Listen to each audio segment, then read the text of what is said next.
તમામ ધારાસભ્યો નહીં 17માંથી 3 ધારાસભ્યોએ રાજીનામું આપ્યું છે ને કદાચ ચોથા ધારાસભ્યો રાજીનામું આપવાના છે. એટલે તમામ ધારાસભ્યો રાજીનામું આપવાની વાત તદ્દન ખોટી છે. હજુ અમે કોંગ્રેસની અંદર મજબૂત 13 ધારાસભ્યો છીએ અને કોંગ્રેસની અંદર રહેવાના છીએ.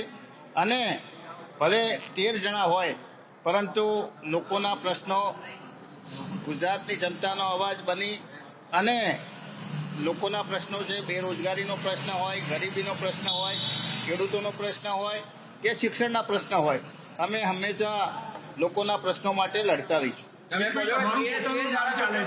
તમારું પોતાનું નામ ચાલે છે કે કિરીટભાઈ પણ ભાજપમાં જોડાઈ રહ્યા છે. જો હું ધારાસભ્ય બન્યો 2017 ડિસેમ્બરની અંદર, ત્યારથી ઓછામાં ઓછું 500 વખત મીડિયાની અંદર મારું નામ ચાલ્યું છે કે કિરીટભાઈ આજે જાય છે, કિરીટભાઈ કાલે જાય છે, કિરીટભાઈ આજે જાય છે. પણ હજુ કિરીટભાઈ ત્યાંના ત્યાં છે, ક્યાં જવાના નથી. કિરીટભાઈ, તમે કહો 13 ધારાસભ્યો, તમે એટલી ખાતરી આપી શકો 13 ધારાસભ્યો હવે લોકસભા 2024 ચૂંટણી સુધી અકબંધ રહેશે?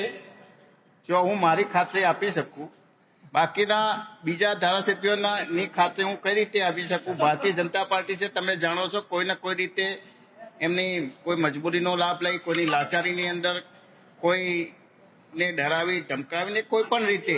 અર્જુનભાઈ ના પાડે છે કે કઈ ડરાવતા નથી, ધમકાવતા નથી.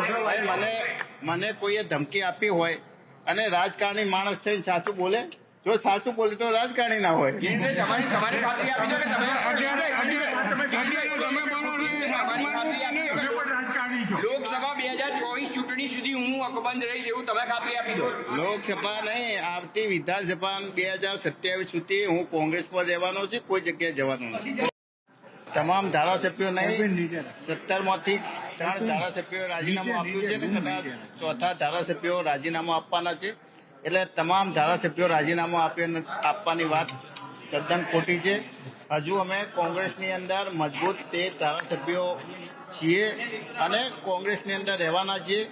અને ભલે 13 જણા હોય પરંતુ લોકોના પ્રશ્નો ગુજરાતની જનતાનો અવાજ બની અને લોકોના પ્રશ્નો છે, બેરોજગારીનો પ્રશ્ન હોય, ગરીબીનો પ્રશ્ન હોય, ખેડૂતોનો પ્રશ્ન હોય કે શિક્ષણના પ્રશ્ન હોય, અમે હંમેશા લોકોના પ્રશ્નો માટે લડતા રહીશું.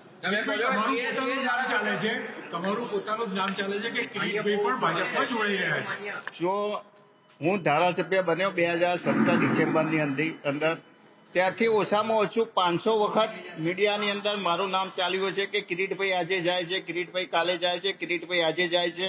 પણ હજુ કિરીટભાઈ ત્યાંના ત્યાં છે, ક્યાં જવાના નથી. કિરીટભાઈ, તમે કહો 13 ધારાસભ્યો, તમે એટલી ખાતરી આપી શકો 13 ધારાસભ્યો હવે લોકસભા 2024 ચૂંટણી સુધી અકબંધ રહેશે?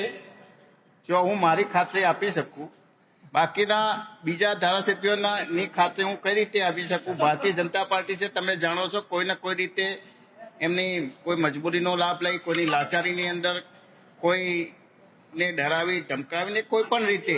અર્જુનભાઈ ના પાડે છે કે કઈ ડરાવતા નથી, ધમકાવતા નથી. મને કોઈએ ધમકી આપી હોય અને રાજકારણી માણસ થઈને સાચું બોલે, જો સાચું બોલે તો રાજકારણી ના હોય. તમારી ખાતરી આપી દો કે તમે લોકસભા 2024 ચૂંટણી સુધી હું અકબંધ રહીશ એવું તમે ખાતરી આપી દો.